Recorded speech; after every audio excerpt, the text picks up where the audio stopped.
CMR function hall, అలాగే పిస్తా house, కొత్తగా ఏర్పాటు చేసిన ఎయిర్ సిటీ హోటళ్ల నుంచి వస్తున్న వ్యర్థాలు, మరుగునీటిని పక్కనే ఉన్న షామీర్పేట పెద్ద చెరువులోకి కలుపుతున్నట్లు ఆరోపణలు వస్తున్నాయి.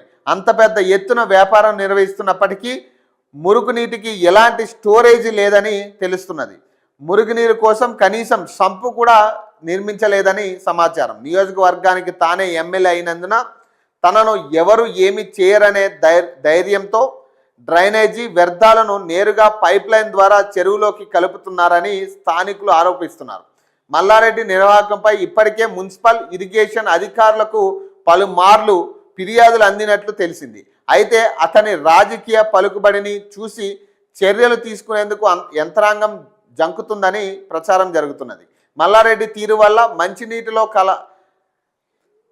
కలకలాడుతున్న షామీర్పేట చెరువు త్వరలోనే కాలుష్యమయంగా మారనుందని స్థానికులు ఆందోళన వ్యక్తం చేస్తున్నారు. అదేవిధంగా నల్సర్రా విశ్వవిద్యాలయంతో పాటు స్థానికంగా వెలిసిన కొన్ని భవనాల నుంచి సైతం షామీర్పేట చెరువులోకి డ్రైనేజీ కలుస్తున్నదని వాపోతున్నారు. చెరువులోకి వ్యర్థాలు రాకుండా కట్టడి చేసి కారకులపై కఠిన చర్యలు తీసుకోవాలని డిమాండ్ చేస్తున్నారట. ఇది పరిస్థితిగా. మరి దీని మీద చెప్పండి. ఇక హైడ్రా రంగనాథ్ గారు చెప్పాలి కదా దీని మీద. జోన్లు కబ్జాలు చేసి ఇట్లా ఫంక్షన్ హాళ్ళు బిజినెస్లు నడిపించి వీళ్ళ పని మంచిగా ఉంది కదా.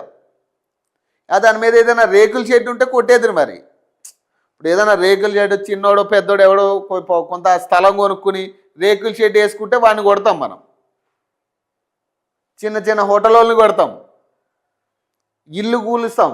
కానీ మరి ఇంత పెద్ద సిటీ కనపడట్లే. మరి ఆయన మళ్ళీ దీని మీద ప్రచారాలు చేస్తూ ఉన్నారు. అన్ని ఛానల్లో కూడా ఈ ఎయిర్ సిటీ మీదే ప్రచారం. ఇక మల్లారెడ్డి ఓపెన్ చేసి ఇక మొత్తం దీని మీదే పడ్డారు ఇక ఛానళ్ళన్నీ.